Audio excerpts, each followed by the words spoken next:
I'm Dave from boyinaband.com, and welcome to Day 6 of the 7-Day Song on Progressive House, sponsored by Filter.com, the tag-based events search website.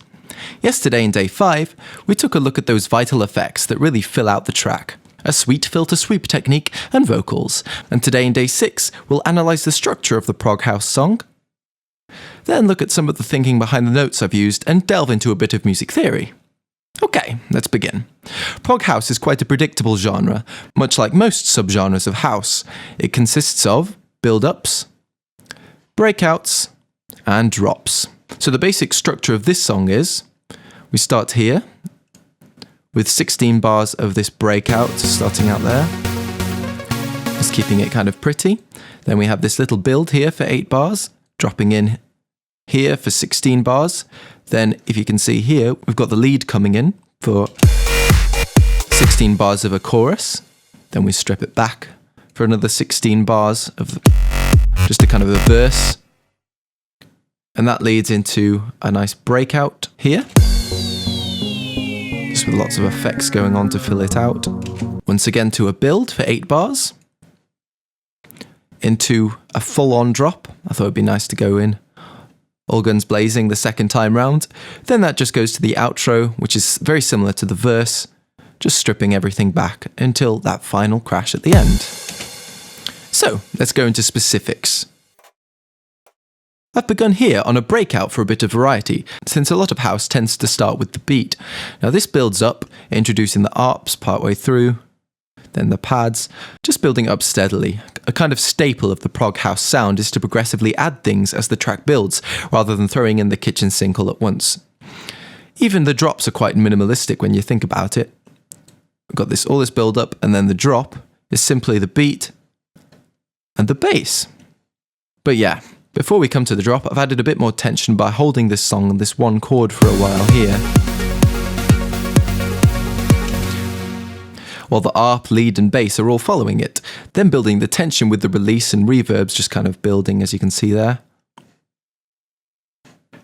And this just expands the sound so everything starts to sound bigger and messier, like something is about to happen, until the drop. Combine this with the fact that I added the kick at this point, as you can see, and it's sidechained to pretty much everything, which starts the track's driving feel and begins the build-up, and you really get this strong lead into the drop. I've also cut out the low end of the kick as well, as you can see here, by turning on that stereo imager we added all the way back in Day 1, just so the drop hits harder. I've also brought in the square pad blips at this point, with a bit of extra delay, just to make them feel airier, but this subtly adds another element and is simultaneously subconsciously getting the listener used to this rhythm. Introducing elements like this is a great way of tying the song together. Then we got the drop. We got the beat, the bass and the sub. I kept it really simple, just using the clap initially, as you can see here, then slowly building by introducing the hats in the loop. And the vocals are in this point as well. I haven't got it rewired at the moment, but you'll hear them in the final song. Now you hear those blippy pads again. I've got a slightly different rhythm going on, but that changes as the song continues. And this time they don't have that delay on it, just to keep them nice and tight, and it's a nice contrast to the airy, reverberated feel of the breakouts. Then the chorus hits, as I showed you before, and I introduce the lead synth and strip out the vocals again. Now this continues the idea that prog house is a very steady genre, usually introducing one element at a time until the track really feels like it's built up. A few quick things to mention. I played with the sidechaining to try and get a nice balance between the bass riff, which I really like, and the pumping feel, which I also really like. I think it kind of gives a slightly different offbeat riff, which is also cool. Then we strip back into the really simple beat again here, bringing in the vocals again to make it nice and catchy, but there's really not much going on. As you can see, I even got rid of the hats and the snares, just to make it feel really stripped back. Now this is when having a good synth sound is really important, or your track will sound painfully thin and weedy. Now there's a variation of the bass riff on here as well, just to keep things interesting, playing with the higher octave, and the snare helps to build it a bit partway through. And then things switch up slightly into this polyrhythmic 8-bar section, which I'll talk about in part 2, but this just gives this nice rolling feel into the second breakout. Similar to trance music, it's good to try and make the breakouts progressively more epic as the song goes on. I've got the lead pad filtering in this time round, as you can see here.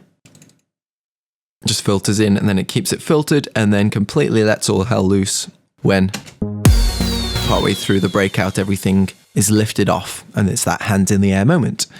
Same with the ARP, I've got that building up to try and give it a bit more tension before that final crash.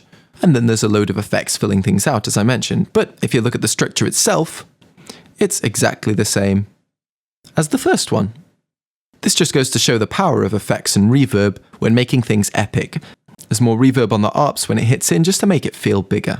And then this time, when it does drop after that build-up, which is exactly the same as the previous build-up, just drops straight into the main chorus. Just with that lead bass for a bit of a switch up. It might be unconventional for the genre, but I like it. Don't feel you have to stick exactly to a genre's guidelines. We've got the filter sweep beat repeat partway through.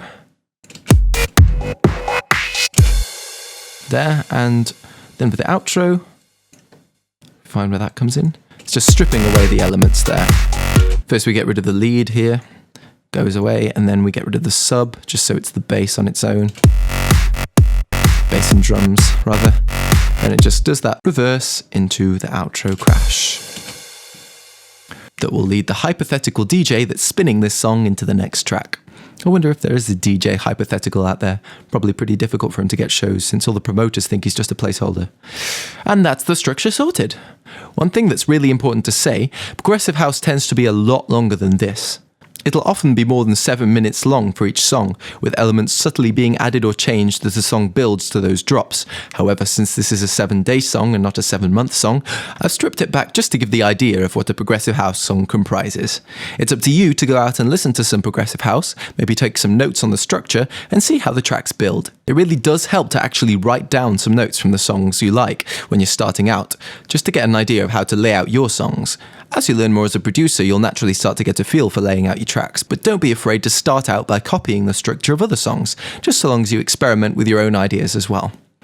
Alrighty, let's move on to the all-important discussion of the notes I've used in part 2.